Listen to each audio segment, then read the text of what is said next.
Sumainyo ang Panginoon. At sumainyo. Mag-ingat kayo sa lahat ng uri ng kasakiman. Ito ang paanyaya ng Jesus na umaalingaw sa atin ngayon sa araw na ito. Talin tayo sa mga taong sakit. Pero baka mamaya ay hindi natin namamalayan na tayo rin ay nagiging sakit.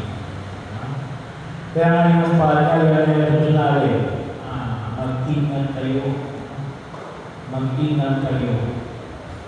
At mag-ingat sa lahat ng uri ng kasakiman. Sa lahat ng uri ng kasakiman. Bahagi o na ipinaalala sa atin ng buong may kapal na makita natin yung pagkilos natin sa daigdig na ito na ano yung hamon na ipinamaman nito sa atin. Maging aware. Maging aware. Kasi maliwanag na yung pagkakaroon ng mga bagay. So, bagamat po sa ikalawang pagbasa, hindi dito yung mga kasalanan. Pero may mga kasalanan natin because of excess. Kasi sumobra. Pero yung kasakiman, kasalanan talaga. Bahagi yun. Pero sabi nga natin ay kapag magkaroon ka ba ng pera, kasakiman na, hindi pa. Pero kailangan naging sakit ka kapag sumobra. Kapag sumobra. Kailangan din ang kumisa na nakita natin, kailan ba sumusobra. Kasi kalimitan yung pamantayan natin ni Alin, palaging kulang. Palaging kulang. Kaya nga, sa Ebanghelyo yung binahagi natin sa araw na ito ay nagpatayo ba na mga bodega bahala na para paglagyan ng kanyang ani ang kanyang kayamanan. Bago magkaroon na kung saan kinakailangan natin na maging aware sa ating sarili. Baka mamaya ay tayo ay nagiging sakit. So, paano natin malalaman na tayo nagiging sakit? Kailan ba sabi natin na ito ay sobra o kailan ba ito ay kulang? Sa ating buhay sa daigdig na ito, sabi na natin, kalimitan na ang naisip natin ay kakulangan. Minsan na tayo mag-isip natin, tama na ito. Too much na. Hanggang dito ka lamang. Kung maaari ay pupunuin natin. Kung minsan ay sisip-sipin natin. Pinakailangan natin ay kung maaari ay hindi tayo nagtigil hanggang hindi pumupulok. Pero yung paangayan ay pinahayag na Jesus niya mag-ingat tayo. Saan? Sa mga excess. Sa mga sobra. Bahagi yun na kinakailangan natin bigyan ng higit ng pagkakataon. Sabagat sa mundo pinagalawa natin, sabi mahirap din na kung ito ba ay sumusobra na. So, paano natin malalaman kung ito ay sapat na? Paano natin malalaman na hindi na kulang?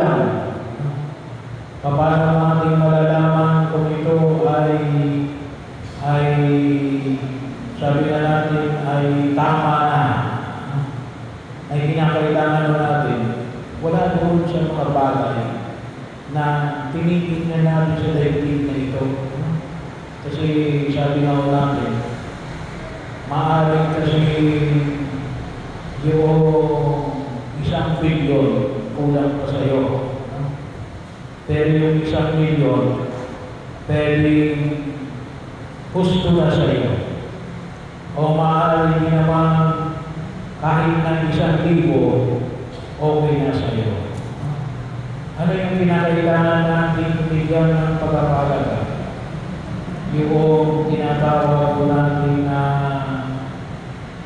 yung matuto tayo tumingin at makita yung mga bagay na kung maging bahagi ng ating pagkilos na sabi nga natin na sapat na paano matuto tayo makontento.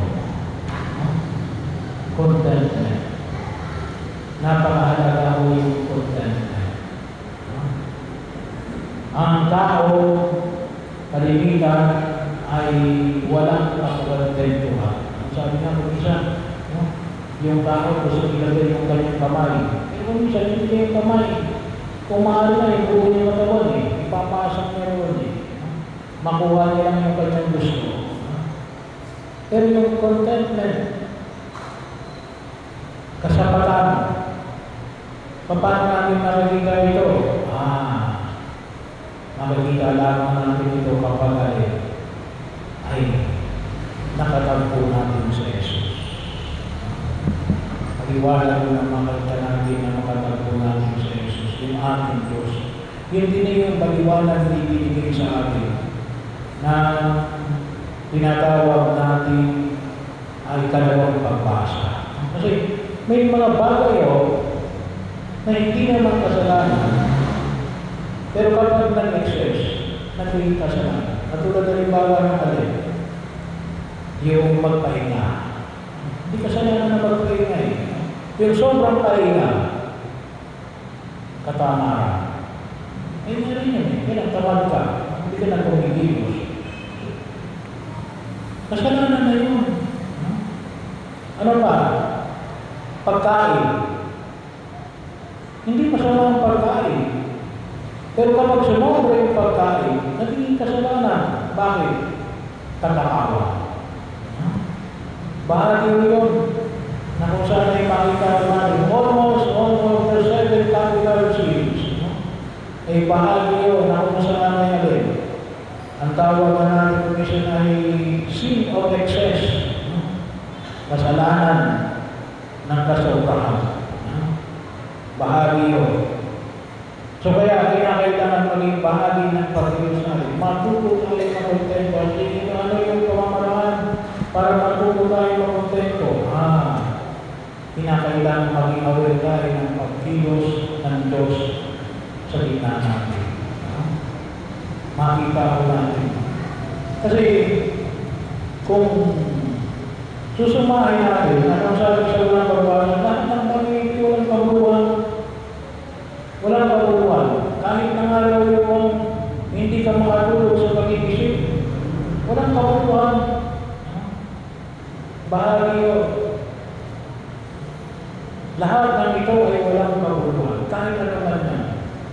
Bakit? Kasi walang relasyon kanino kay Jesus.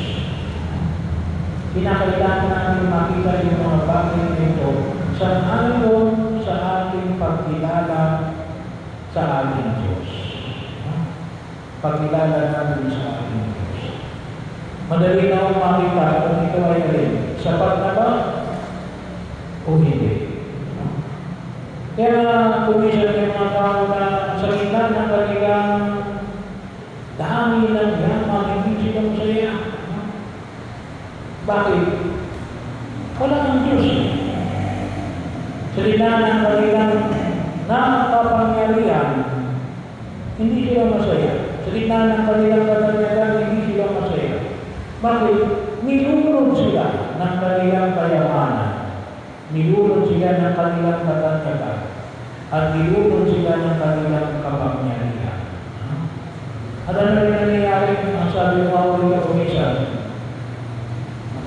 isang bata. Binigyan ng matanda ng 2 apple.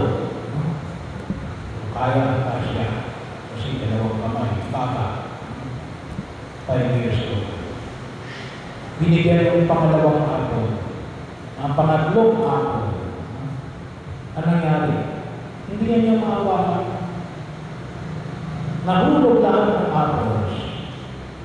Bakit? Ayun ang tinatawag natin. Kasakiman. Hindi. Dapat masabi natin, tama na ito. Hindi ko na kaya. Hindi ko na kaya hawakan. Bahagi mo yun. Kaya kung minsan nilulubog tayo ng sarili natin kasakiman, kasi bakit? Hindi natin nakakikita yung limitasyon ng ating pagkilos. Hindi natin nakikita yung panaya ng Diyos kung saan natin higit na pagpakinabangan ng kanyang biyaya at pagpapala.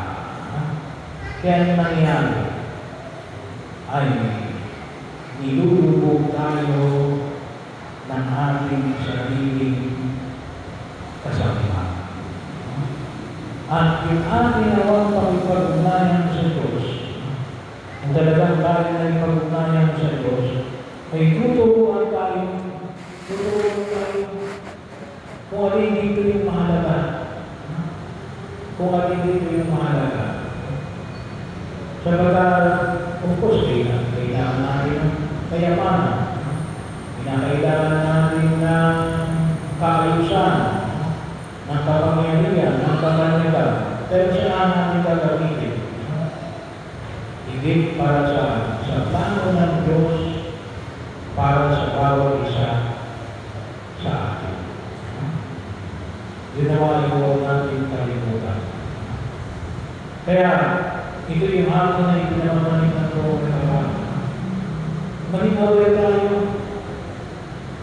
na tignan natin yung ating mga kayamanan kung saan hindi na natin tayo hawakan at baka mamaya inuhulog tayo sa parin ng pamahamakan sapagkat nagpadala tayo sa sarili na